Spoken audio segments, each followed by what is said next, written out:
எதாவது முடிவு என்ன முடிவு எடுக்கணும் அப்படிங்கிற எல்லா விஷயமே கல்வி தான் கொடுக்குது.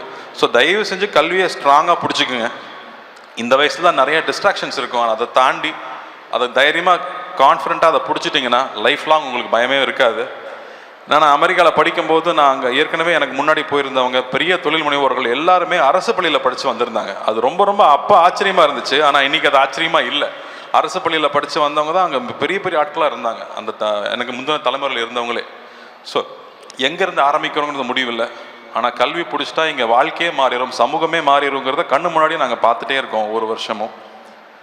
And being at the right place at the right டைம்னு சொல்லுவாங்க இல்லையா, அது ஒரு இடத்துக்கு டைமுக்கு போகிற விஷயம் மட்டும் இல்லை ஒருத்தரை சரியான சந்தர்ப்பத்தை சந்திக்கிறது மட்டுமே கிடையாது.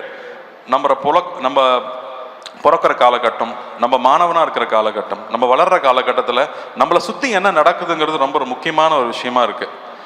இப்போ ஏஐங்கிற ஒரு விஷயம் வளர்ந்துட்டு வர்ற காலகட்டத்தில் நீங்கள் மாணவர்களாக இருக்கிறது, இந்த சமயத்தில் அரசு உங்களுக்கு இந்த கணினியை கொடுக்கறது ஒரு மிக முக்கியமான தருணமாக நான் நினைக்கிறேன். இதை நீங்கள் எவ்வளோ சரியாக பயன்படுத்திக்க முடியுங்கிறது தான் எல்லாத்தையுமே மாற்ற போகுது. ஏன்னா பில்கேட்ஸ் பற்றி சொல்லும்போது சொல்லுவாங்க, பில்கேட்ஸ் மாணவனாக இருக்கும்போது அமெரிக்காவில் இருக்கிற 2 முக்கியமான கம்ப்யூட்டரில் ஒரு கம்ப்யூட்டருக்கு அவருக்கு 24 hours ஆக்சஸ் கிடைக்குது. அந்த ஒரு விஷயம் பார்த்தா அவர் ஒரு பெரிய ஆளாக மாற்றுறதுக்கான சந்தர்ப்பத்தை ஏற்படுத்தி கொடுத்துருக்கு. அந்த வகையில் இந்த லேப்டாப் உங்களுக்கு இந்த சமயத்தில் கிடைக்கிறது மிக முக்கியமான தருணம். அதை ஏற்படுத்தி கொடுத்த அரசுக்கு நான் நன்றி சொல்லிக்கிறேன். இந்த டைமில் தான் உங்களுக்கு அவ்வளோ நேரம் கையில் கிடைக்கும். அந்த நேரத்தை நல்லா பயன்படுத்திக்கிட்டு இந்த லேப்டாப்பை பயன்படுத்திக்கிட்டு ஏஐ மூலமாக வேலை போயிடும்னு சொல்கிறாங்க. பட் எனக்கு தெரிஞ்சு நிறைய ஆண்டர்ப்ரனர்ஸ், நிறைய ஸ்டார்ட் அப்ஸ் இந்தியாவில் தான் வரப்போகுதுன்னு சொல்கிறாங்க.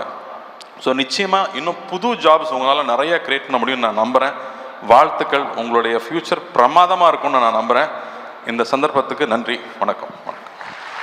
Thank you sir, thank you so much.